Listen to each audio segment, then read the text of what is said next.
8월 한 달 동안 우리 교회는 에베소서 교회를 담임하고 있는 디모데에게 쓴 편지인 디모데전서 후서를 후반부에 읽고 있습니다.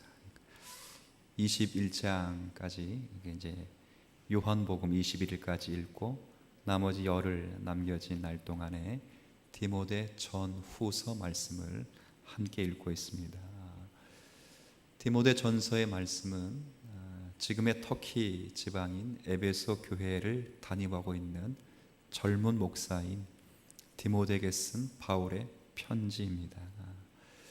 편지를 쓰는 이유와 관계해서 여기 14절, 15절에 이렇게 표현해 두고 있습니다. 내가 속히 내게 가기를 바라나 이것을 내게 쓰는 것은. 자, 우리 1장 3절 말씀을 한번 보시죠. 1장 3절에 1장 3절에 보면 내가 마게도냐로 갈 때에 너를 권하여 에베소에 머물라 한 것은. 자, 그러니까 결국 사도 바울과 디모데는 둘 다 마게도냐 지방을 가기를 원했습니다. 그런데 가는 도중 에베소 지역에 머물러서 그 에베소 교회의 형편 때문에 사도 바울이 디모데는 에베소 지역에 머물라 하고 자기만 마게도냐로 간 것입니다. 그러면서 에베소 교회로 하여금 디모데가 말씀을 가르쳐 교회의 다움을 깨닫게 하시는 내용이고, 이제 다시 바울이 그곳으로 가려고 했던 모양입니다. 여기 14절에 내가 3장 14절 내가 속히 내게 가기를 바라나. 다시 에베소 지역으로 홀로 남겨둔 디모데를 찾으러 가길 원했습니다. 그런데 이것을 쓰는 것은 아마 내가 지체하면 가는 것이 조금 지체될 위험이 있는 것입니다. 그래서 지체하면 너로 하여금 하나님의 집에서 어떻게 행하여야 할지를 알게 하려 함이라, 그렇게 표현합니다. 이 말씀은 디모데로 하여금 교회 안에서 어떻게 행하여야 하는가, 성도를 어떻게 가르칠 것이며 특별히 교회를 어떻게 지켜낼 것인가에 관한 이야기를 편지로 쓴 것입니다. 그러면서 오늘 15절 말씀에 보면 사도 바울께서 본문에서 교회에 관한 명확한 정의 가운데 두 가지를 우리에게 말씀하고 있습니다. 여기 15절 초반에 교회를 가리켜 하나님의 집이라고 부릅니다. 하나님의 집 뿐만 아니고 교회를 가리켜 15절 마지막에는 진리의 기둥과 진리의 터라 말하고 있습니다. 그러니까 교회는 하나님의 집이며 교회는 진리의 기둥과 터라고 하는 말씀입니다. 지금 이 말씀, 교회의 정체가 무엇인가, 교회가 무엇이가 할 때 교회는 하나님의 집이요 진리의 기둥과 터라고 말씀하는 가장 큰 이유는 지금 에베소 교회 안에 거짓 교사들이 바른 진리, 바른 복음을 가르치는 것이 아니라 다른 복음, 거짓 복음을 가르쳐서 교회의 교회 되는 본질을 지금 왜곡했기 때문에 사도 바울께서 교회의 본질과 관계된 두 가지 정의를 내리는 것입니다. 그러니까 지금까지 에베소 교회를 짧은 기간 동안 젊은 목사가 목회하는 그 과정, 그리고 그 자리에 에베소 교회는 교회가 무엇인가에 대한 이해가 불분명해서 결국 교회됨을 놓치고 있다는 것을 확인할 수 있습니다. 이것 때문에 사도 바울이 디모데를 에베소 교회에 두고 홀로 떠나왔고 3장에 이르는, 이 본문에 이르는 3장까지 이를 때 1장에 바로 거짓 교사들의 다른 복음, 거짓 복음을 경계할 것을 미리 예견했고 말씀했습니다. 그리고 3장에 이르면 이제 교회 안에 정당히 부름받은 하나님의 종들로 세워진 종들인 목사, 장로, 그리고 집사라는 직분이 그 직분을 가지고 어떤 자세와 어떤 내용으로 교회의 교회됨을 지켜야 할지 얘기해 오는 과정의 그 결론으로 교회가 무엇인가를 이해하고 말씀하고 있는 것입니다. 그러면 거꾸로 바꿔 말한다면 이 1장부터 언급되어 있는 3장에 이르기까지 교회 속에 있는 장로나 목사나 집사의 직분은 교회가 교회되는 본질을 지켜나가기 위하여 세워진 직분이라 말하는 것이고, 거짓 교사들의 그런 가르침을 이렇게 저항할 것을 대하 말하는 것을 통해 교회됨이, 또 교회가 교회되는 그 본질로서 지켜야 될 내용이 무엇인지를 다시 한번 천명하고 있는 그런 내용이라 그렇게 읽을 수 있습니다. 그래서 오늘 우리 모두가 이 교회, 주님 사랑 교회를 교회답게, 그리고 교회로 부름받은 모든 성도들, 특별히 장로, 집사, 그리고 모든 성도들이 이 주님 사랑 교회를 교회답도록 하기 위하여 우리가 반드시 이 교회의 정의를, 두 가지 제시한 이 정의를 확인받고 이 내용을 따라 교회를 지켜나가야 될 것입니다.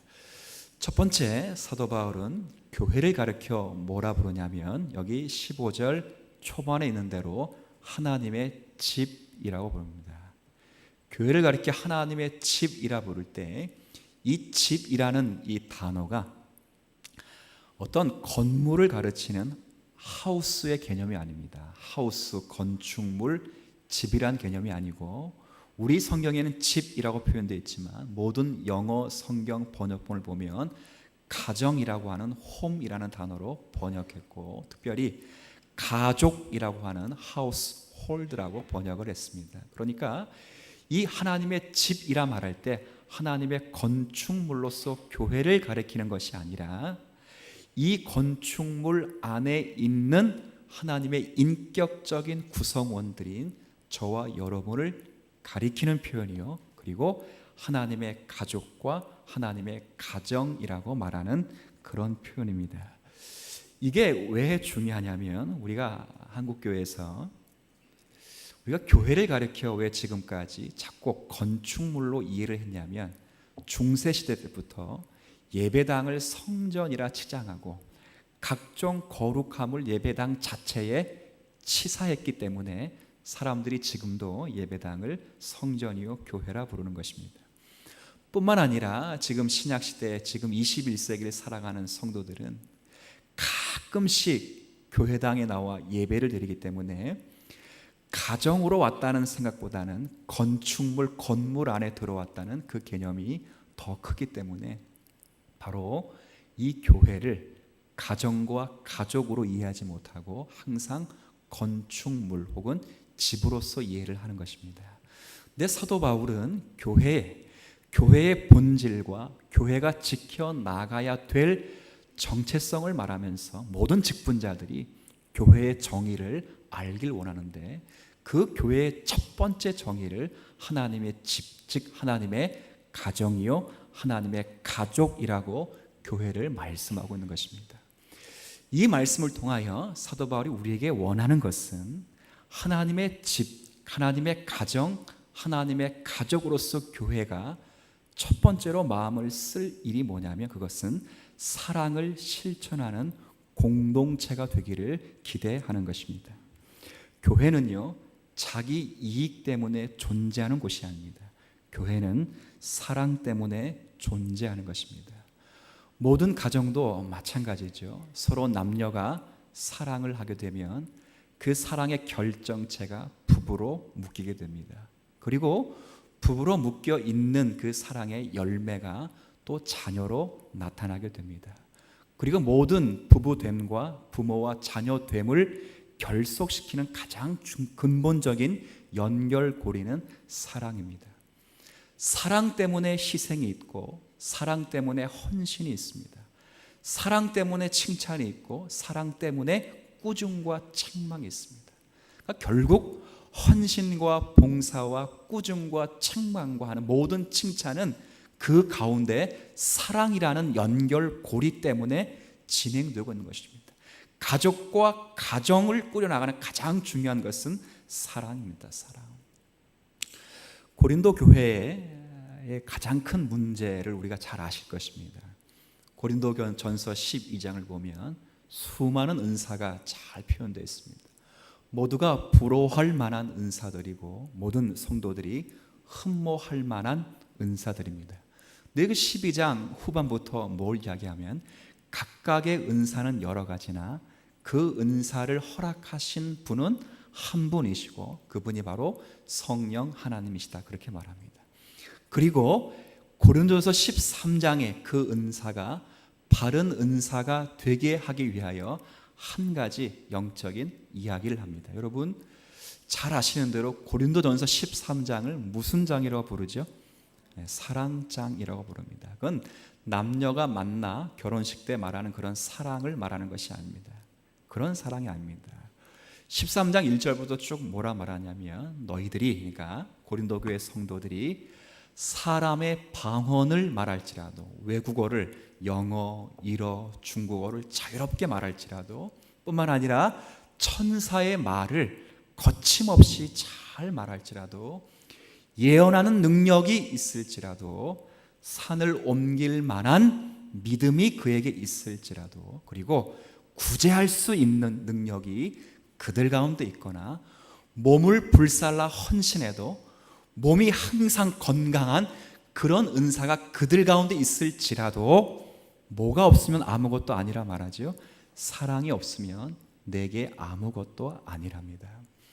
이건 일이 진행이 안 된다는 말이 아니라 각양 은사가 있어 은사를 흔들어 대고 일을 진행하면 일은 진행되지요. 그런데 그것이 누구에게 유익이 안 된다고요?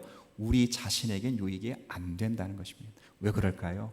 그 은사가 결국 자기 자랑을 하는 것으로 쓰여지기 때문에 그렇습니다.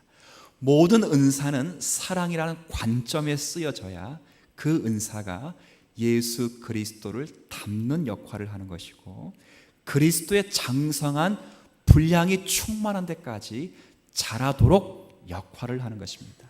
사랑이 무엇보다 가장 중요한 것입니다.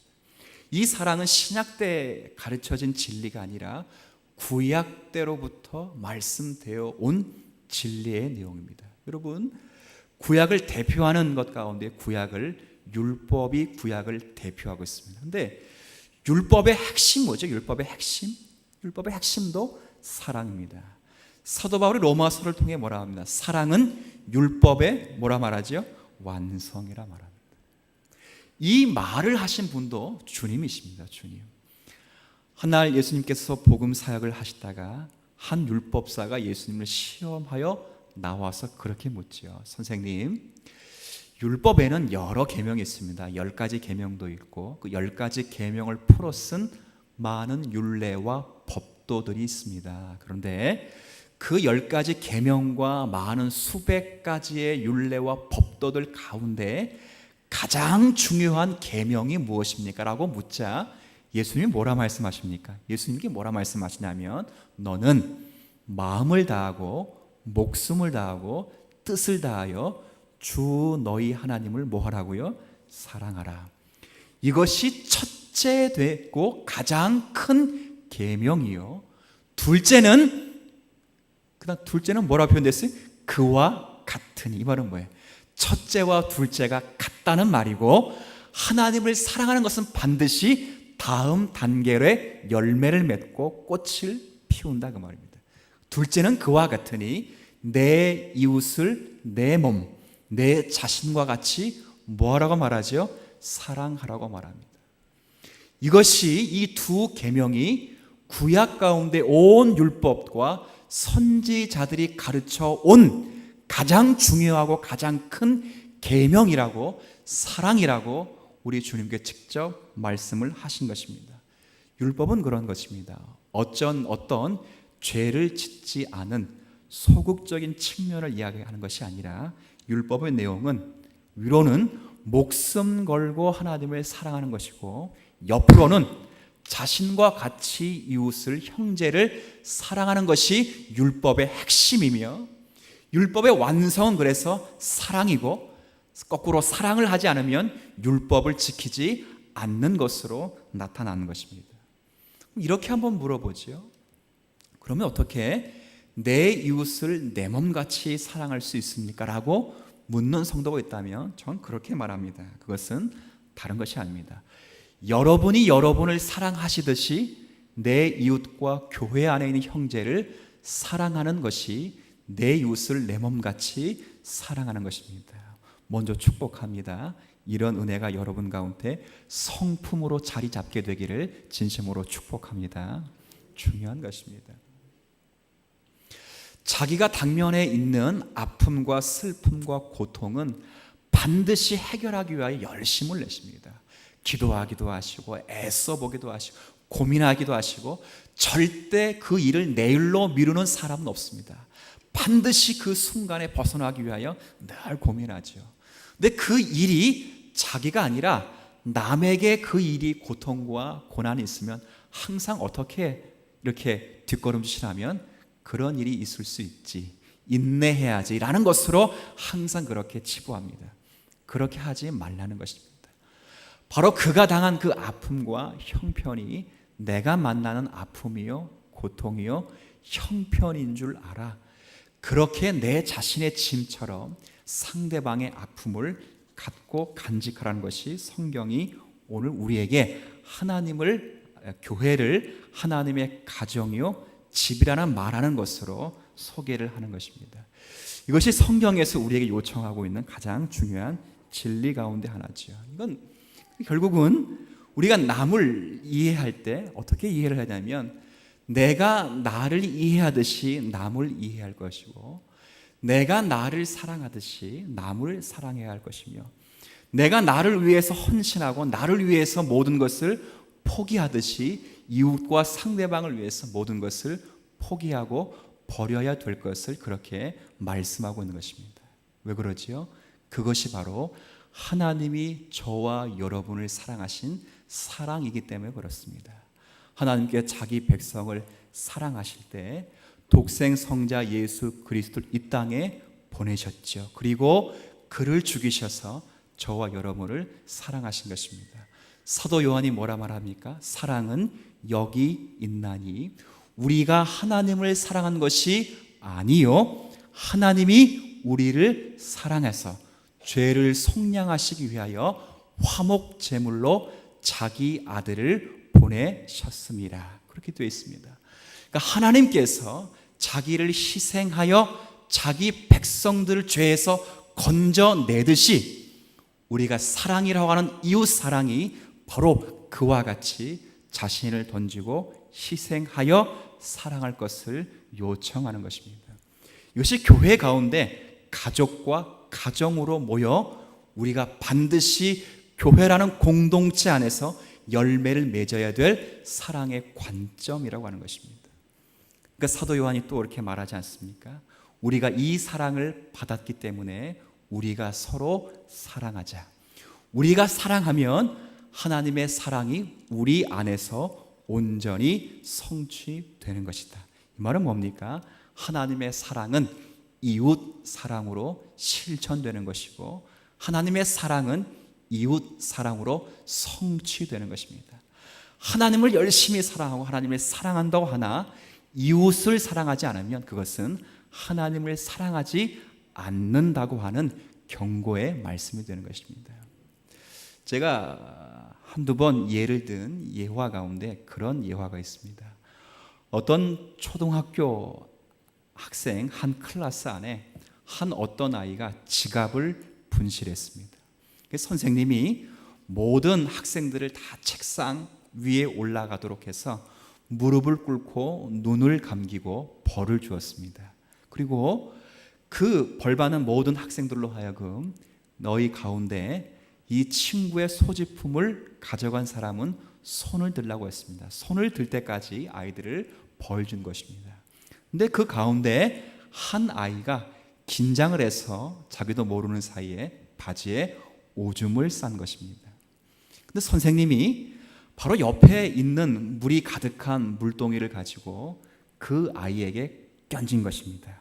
던지고 뭐라 말하냐면 내가 벌 받으라 했지 누가 졸라고 했어 라고 말하면서 바로 오늘 제가 여러분에게 말씀하신 사랑의 실현을 몸소 보여줬습니다. 이게 이해가 잘 안 될 수 있습니다. 그런데 선생님이 말씀하고 있는 것은 바로 오줌을 지린 아이가 뭐한 아이라는 거죠? 바로 도둑질한 아이라는 것입니다. 지금 선생님은 그 아이를 발견해서 그 아이를 벌줄 목적으로 자신의 정의를 내세우지 않습니다. 그 아이를 끊어내어서 많은 아이들로 하여금 수치심을 안기기 위하여 진리라는 잣대를 대지 않습니다. 어느 누구도 자기 반들 학생들 가운데 끊어낼 수 없고 학생됨이 포기되지 않기 위하여 비록 저 아이 가운데 그 죄가 발견된 아이일지라도 자기가 품고 사랑으로 묶어내는 것입니다. 교회는 그게 중요합니다. 그것을 재주와 기술로 부리라는 것이 아니라 여러분의 성품과 여러분의 본성으로 사랑의 약속에 관련된 내용들을 실현하며 살 것을 오늘 우리에게 요청을 하는 것입니다. 제가요 캠페인을 하자는 것이 아닙니다.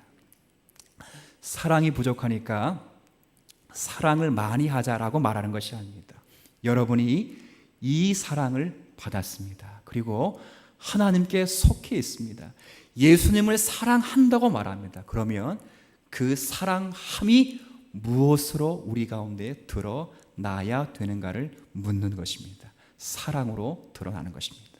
사도 바울은 오늘 교회를 하나님의 가정이요 하나님의 가족이라고 부르면서 교회의 교회됨을 지키기 위하여 사랑의 공동체가 되기를 우리에게 요청하는 것입니다. 사랑하는 성도 여러분, 이런 사랑의 관점이 캠페인, 단지 기술과 재주적인 면이 아니라 여러분의 성품으로 교회 가운데 발현되기를 부탁을 드립니다.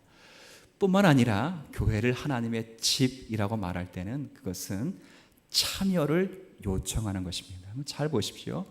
교회가 하나님의 공동체라 말할 때 그건 중요한 것은 하나님의 집이기 때문에 모든 성도의 가족 일원들이 참여하고 연합해야 가능할 것입니다. 약한 지체라고 해서 스스로를 경시해서도 안 되고 또 강한 지체라고 해서 약한 지체를 멸시해서도 결코 안 될 것입니다. 제가 지난주 설교 말씀을 드리면서 고린도전서 12장 말씀 가운데 그런 말씀을 드렸습니다. 교회 공동체로서 절대 하지 말아야 될 것이 무엇인가? 두 가지를 하지 말라고 했습니다. 하나는 스스로 자신을 끊어내는 일을 하지 말라 했습니다. 어떻게 스스로 자신을 끊어내느냐? 그건 나는 관심 없어라는 것으로 스스로 끊어냅니다. 또 하나는 너는 필요 없어. 남을 끊어내는 일을 하지 말아야 됩니다. 그러니까 저 사람은 필요 없어. 우리 사람이 아니야 라는 것으로 자신도 끊어내지 말고 남도 끊어내지 말 것을 고린도 12장의 몸의 비유로 경고를 하고 있는 것입니다. 교회는 그런 것입니다. 모든 기관의 모든 부서의 모든 성도가 함께 몸으로 서로가 서로에게 유익이 되도록 부름을 받은 하나님의 성도가 되는 것입니다. 여러분, 우리가 서로 묶여 있어야 합니다. 서로 결속되어 있고 한 교회임을 연합된 것으로 참여로 우리가 확인을 하셔야 됩니다. 한국교회가 뭘 잘하냐면 한국교회는 십자가를 지는 일은 참 잘합니다. 그래서 헌신하고 결단하고 헌금하고 기도하고 예배하는 일은 참 잘하는데 그 잘하는 그 근본의 내용을 가지고 서로 결속하고 교통하는 일은 잘 하지를 못합니다. 그런데 그래서 모두가 신앙인이 어떻게 되냐면 각계 전투가 되었습니다. 서로가 서로의 신앙만을 지키는 그런 현실이 되었습니다. 그러나 교회는 하나님의 가정이요 가족이기 때문에 모든 일에 공동체된 성도가 함께 참여하여 연합하여 교회를 이루어 나가는 것입니다. 헌금을 잘 내시는 분, 예배를 잘 하시는 분, 기도 생활 잘 하시는 분 참 귀한 분들입니다. 근데 그런 귀한 분들이 바로 모이며 함께 연합하며 함께 참여하는 일에 마음을 써야 한다는 것이죠. 왜 중요하죠? 함께 모여서 거기서 지지고 볶고 속상하고 시험 받는 일이 있을지라도 모이라는 것입니다. 그래야 하나님의 사람으로 자라나가는 것입니다. 교회 가운데 제가 제일 답답한 일이 뭐냐면, 난 저 새끼 꼴보기 싫어가지고 그 모임은 안 나가. 나는 쟤와 다르기 때문에 나는 저 모임 절대 안 나가. 그런데 성경은요, 저 사람들과 나는 다른 종자이기 때문에 나는 저 모임에, 저 전도에, 저 구역, 저 기관에 참여할 수 없다고 하여 자신이 스스로 거룩해지는 법은 없습니다. 항상 성도가 어떻게 거룩해지냐면, 같이 모여 스스로 지지고 볶고 싸우고 속상하고 시험 받는 일로 서로가 성화되어지고 거룩해져 나가는 법이 있습니다. 제가 이렇게 한번 예를 들어보죠. 여러분, 유명한 산골짜기를 다 찾아보면 산골짜기에 있는 모든 계곡의 돌들은 부드럽고 반질반질합니까? 아니면 뭐가 나 있고 뾰족해 있습니까? 뾰족하고 뭐가 나 있습니다. 근데 그 돌들이 점점 깨지고 하류가 갈수록 점점 돌들이 마찰이 되면 돌들이 조약돌이 되고 점점 부드러워지고 매끄러집니다. 마찬가지입니다. 나는 너희들과 너희가 생각하는 그 내용과 너희가 하는 말과 섞을 수 없는 거룩한 자이기 때문에 난 그들의 모임과 달라 그 모임에 참여하지 않는 것으로 자신이 거룩해지는 법은 없습니다. 실제 자신이 거룩해 하다고 생각하는 사람, 그건 교만에 불과한 것입니다. 모이셔야 됩니다. 참여하셔야 됩니다. 거기서 지지고 볶고 싸우실지라도, 거기서 속상하고 거기서 시험 받을지라도 모이셔야 서로가 서로를 세워가는 일이 있고 거룩해져 나가는 법이 있습니다. 우리 주님 사랑교회 모든 성도 여러분들이 구역과 전도회와 봉사 부서와 여러분이 속해 있는 소속 기관에 참여하여 거기서 지지고 볶고 싸우고 시험 받고 거기서 속상해하는 일로 여러분이 성화되어가는 일들이 있기를 주님의 이름으로 축복합니다. 많이 참여하셔야 됩니다. 교회에 무슨 일이 있다면 참여하셔야 됩니다. 그래야 가족이죠. 밥 한 끼 먹자 그러는데 절대 밥 안 먹는 아들이 있다면 그게 아들 역할을 잘하지 않는 것이죠. 성가대 여러분 하십시오. 노래 못해도 잠깐만 숨어 당하시고 좀만 지나면 다 똑같습니다. 지금 혹시 찬양대 들어가는데 오디션 봅니까? 지금도 평생 안 보실 거죠? 안 보십니다. 들어가셔서 섞이셔야 됩니다. 그리고 거기서 지지고 볶고 싸우셔야 됩니다. 그래야 여러분이 자라가는 것입니다. 여기 들어가면 뭐가 좋은 줄 아세요? 여기 들어가면 의식주 가운데 의식이 해결됩니다. 여기 밥도 해결되고요. 제가 제일 좋은 게 뭐냐면 주일날 뭘 입고 와도 걱정할 필요가 없어요. 맨날 보이는 게 저 가운이 유니폼. 그러니까 걱정이 없다는 거예요. 그러니까 모든 여러분들이 바로 이와 같이 교회 안에 어떤 부서와 또 구역과 전도여 소속 기관에 속하여 여러분의 모난 모습을 깎아내셔야 됩니다. 저놈 때문에 안 나갔다 하지 마시고 저놈 때문에 나가셔서 서로가 지지고 볶고 싸우시면서 성화되어 가는 일을 그리스도의 장성의 분량이 충만한 데까지 자라가시고 그리스도를 머리로 하여 몸된 여러분이 자라가시는 여러분 되길 바랍니다. 주일날만 나오지 마시고 형편 때문에 멀리 계셔서 주일만 나올 수밖에 없는 그건 그럴 수 있겠죠. 그러나 가까이 계시면 많이 나오십시오. 기도할 수 있을 때 하시고 예배할 수 있을 때 하세요. 그래서 주일날처럼 제가 좋은 설교할 때만 오지 마시고 수요일처럼 새벽 예배할 때 엄한 소리 할 때 나오셔서 꾸짐도 받고 목사의 설교 때문에 시험도 받으시고 목사 시켜줬더니 왜 딴소리 하는 그런 오해도 한번 받아보시고 그렇게 하셔야 저와 여러분이 자라가는 것입니다. 매일 주일만 한번 앉아서 제가 좋은 얘기만 하니까 제가 좋은 사람처럼 보이죠. 그렇죠? 우리 집사람에게 물어봐요. 제가 좋은 사람인지? 우리 아들은 물어봐도 모릅니다. 대답할 수 있는 건 네 밖에 없습니다. 딸들에게 물어보십시오. 제가 좋은 아버지인지. 그렇지 않습니다. 서로 지지고 볶고 싸워야 정도 들고, 그래 싸워야 서로가 성숙이 있는 것입니다. 제발 분리되어 자기가 남들과 다르다고 하는 그런 특권의식, 주님 사랑교회는 다 던져버리시기를 주님의 이름으로 축복합니다. 분명히 얘기했어요. 그렇다고 예배 안 나왔다가 제가 정죄하거나 그러지 않습니다. 너무 또 억울해하시거나 그러지 마십시오. 두 번째로 교회를 가리켜 사도 바울이 하나님의 집이라고 말하면서 두 번째는 뭐라 말하냐면 진리의 기둥과 터라고 말합니다. 이 말은 교회를 하나님의 집이라 말하는 것과 교회를 진리의 기둥과 터라고 말하는 것이 두 개가 아니라 하나인 것인데, 이게 뭐냐면 교회가 하나님의 가족이 하나님의 가정이 되기 위해서는 반드시 필요한 게 뭐라는 거죠? 진리라는 것입니다. 그러니까 교회가 교회 되도록 하기 위하여는 반드시 필요한 것, 사랑의 공동체, 그리고 참여의 공동체, 희생의 공동체가 되기 위해서는 반드시 필요한 게 뭐라고요? 진리를 필요하게 되어 있습니다. 그러니까 교회는 진리를 기준 삼아 또 진리가 가장 중심 삼아 교회가 있습니다. 진리가 있을 때 교회는 행복한 것입니다. 진리가 있을 때 교회는 성장하고 성숙한 것입니다. 교회는 진리가 있을 때 평안하고 진리가 넘칠 때 능력과 권능이 있습니다. 교회는 영적인 기관입니다. 그래서 교회가요, 초대 시대 때부터 항상 교회는 진리를 파수하는 일에 열심을 냈습니다.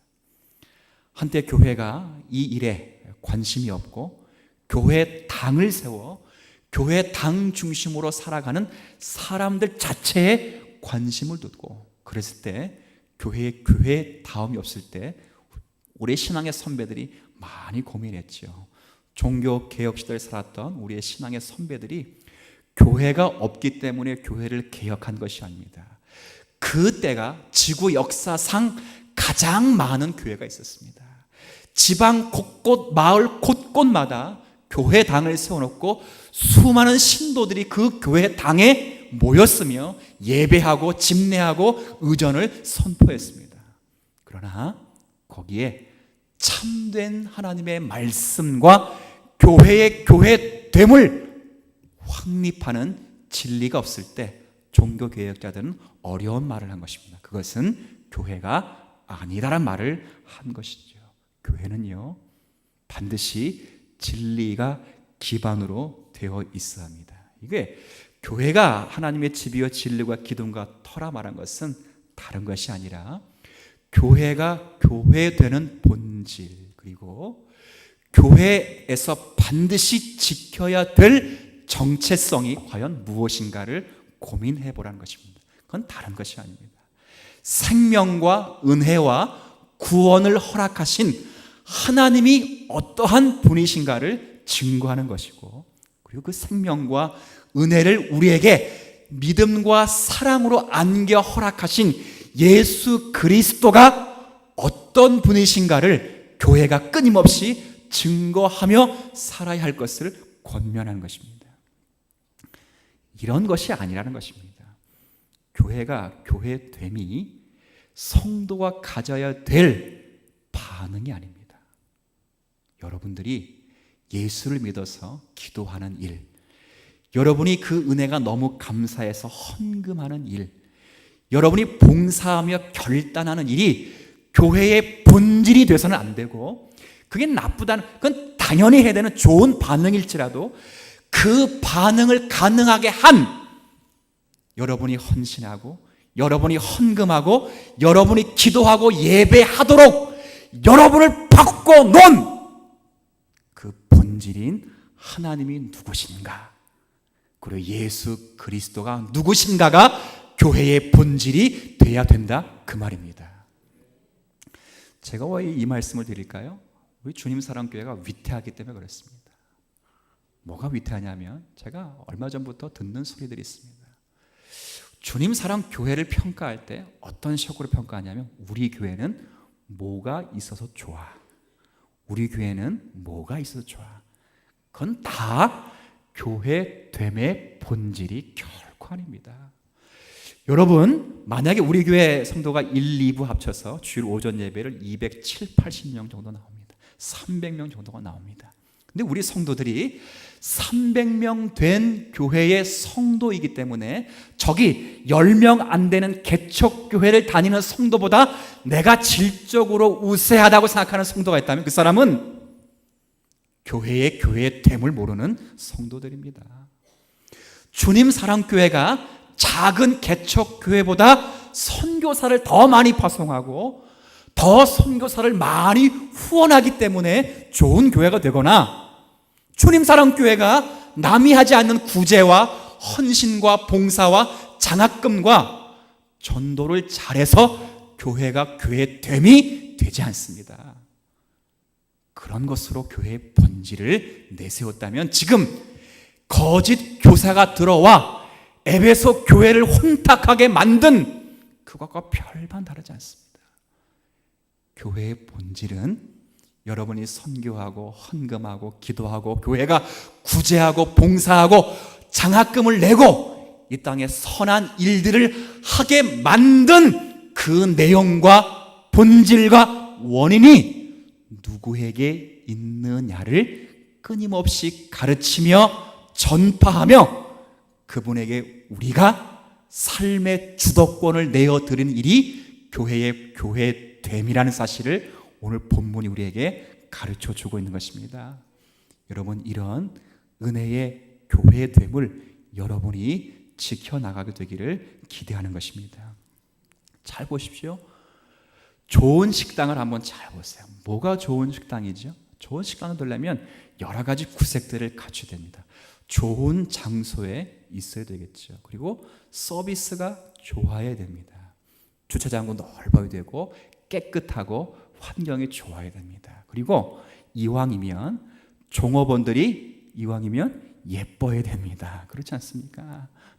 우스갯소리로 한 얘기지만 소환 초등학교 앞에 카페집이 하나 있는데 거기는 맛으로도 유명하지만 뭘로 유명하면 거기 일하는 모든 남성들이 꽃미남으로 유명합니다. 그래서 소환 초등학교 학부모들이 거길 잘 갑니다.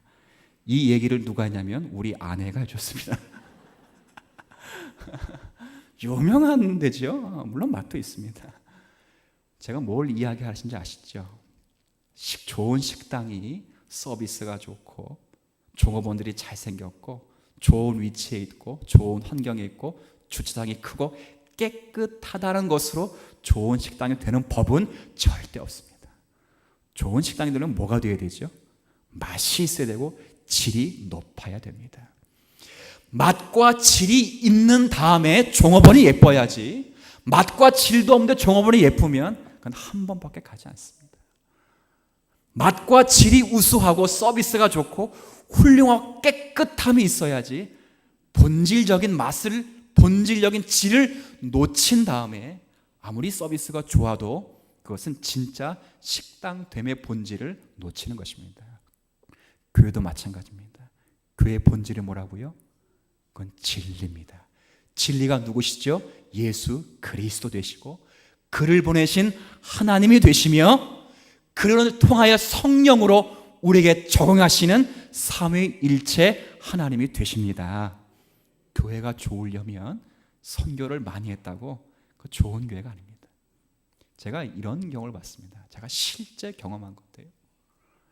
오래전에 뭘 경험했냐면 제가 이 교회 부사역자로 있을 때 한 서울 교회를 다니는 한 집사님을 만나 이야기를 하는데, 아는 집사님이 아닙니다. 일 때문에 사역 때문에 만나 이런 제안을 하는데 나보고 묻더라고요. 목사님은 몇 명 되는 교회 목회하세요? 제가 그랬어요. 200명 됩니다. 그랬더니 자기는 어느 교회를 나가냐면 그 당시 있는 서울 한복판 강남에 있는 S교회 안수 집사랍니다.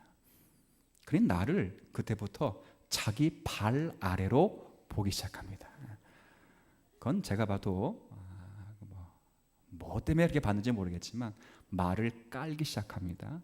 그리고 자기 교구 목사보다 한참 못한, 왜? 자기 교구 목사는 최소한 7,000명을 목회하니까 그렇죠? 그 밑에 또 새끼 교구장들은 한 1,000명씩 목회하니까 새끼도 못한 목사가 되어버렸습니다. 그러니까 나는 그 안수 집사의 발톱에 낀 때만큼도 안 되는 것입니다. 그건 허위입니다. 제가 이렇게 묻죠. 그렇게 자기를 자랑하고 있는 그가 얼마나 예수님의 성품을 닮았습니까? 얼마나 하나님 되심을 삶으로 표현해내고 있습니까? 라고 제가 묻고 싶은데 제가 꼴려있는 입장에서 그렇게 묻지를 못했습니다.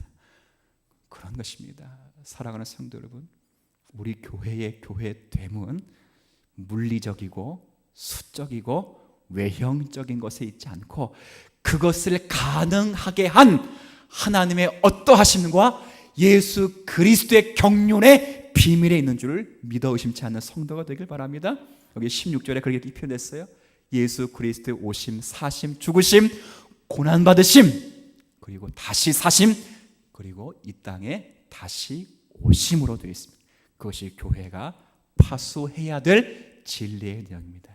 제가 서두에 그랬죠. 이 결론이 목사와 장로와 집사 이후에 기록되어 있다 그렇게 말합니다. 그럼 이게 무슨 말이냐면 결국 목사와 장로와 집사가 결국 뭐 하는 직분이죠? 봉사하고 헌신한 직분이 아니라는 말입니다.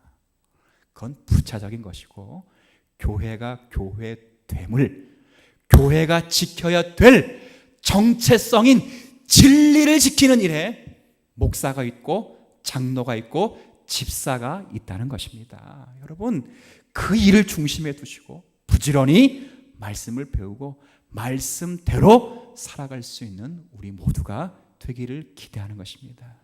사도 바울이요 분명히 교회를 가리켜 뭐라 말하는 두 가지입니다. 하나는 하나님의 뭐라 불렀다고요? 집. 그건 다른 건물이 아니라 가족이요 가정입니다. 사랑이 우선시 되어야 되고 참여가 있어야 가족이 되는 것입니다. 그리고 희생이 있어야 가족이 됩니다. 그러나 사랑과 참여와 희생이 있으려면 반드시 진리 안에 있어야 가능한 것입니다. 그 진리는 우리의 헌신도 아닙니다. 우리의 은사도 아닙니다. 교회가 잘남도 아닙니다.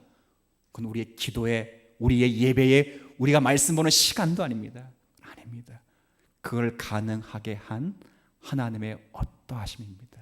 여러분, 우리의 삶과 우리의 신앙으로 이 교회가 하나님이 어떠한 분이신가, 그리고 여러분을 변화시킨 그 예수 그리스도가 어떠한 분임을 확인하며 삶으로 살아드리며 전파하는 일에 우리 모든 성도가 사랑으로, 참여함으로, 희생함으로 쓰임받는 존귀한 교회가 되시기를 주님의 이름으로 축복합니다.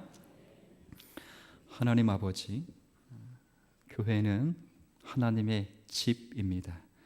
하나님의 가정이고 하나님의 권속이며 하나님의 가족입니다. 우리가 그런 하나님의 가족인 줄 알고 사랑으로, 참여함으로, 희생함으로 힘쓰게 하시고 그것을 가능하게 할 진리의 말씀에 근거하여 우리가 사랑하며 희생하며 우리가 참여하게 될 그 나라를 꿈꾸며 살아가는 믿음의 성도들 되게 하여 주옵소서. 특별히 진리의 삶을 사는 일에 우리 모두가 부름받았음을 깨닫게 하여 주옵시고 이 일에 마음을 쓰는 신앙인이 되게 하여 주옵시며 주님 사랑 교회의 교회됨이 전도하는 일이나 선교하는 일이나 성경을 읽는 일이나 또 구제하는 일이 아니라 기도하는 일, 그것보다 그것을 가능하게 할, 또 가능하게 한 하나님이 어떤 분이신가, 예수 그리스도가 어떤 분이신가의 핵심을 모으고 그분으로 자라가게 하시고 그분으로 닮아가게 하셔서 우리의 전 성품과 전 인격에 예수 그리스도가 충만히 나타나게 하여 주옵소서. 예수님의 이름으로 기도 올리옵나이다.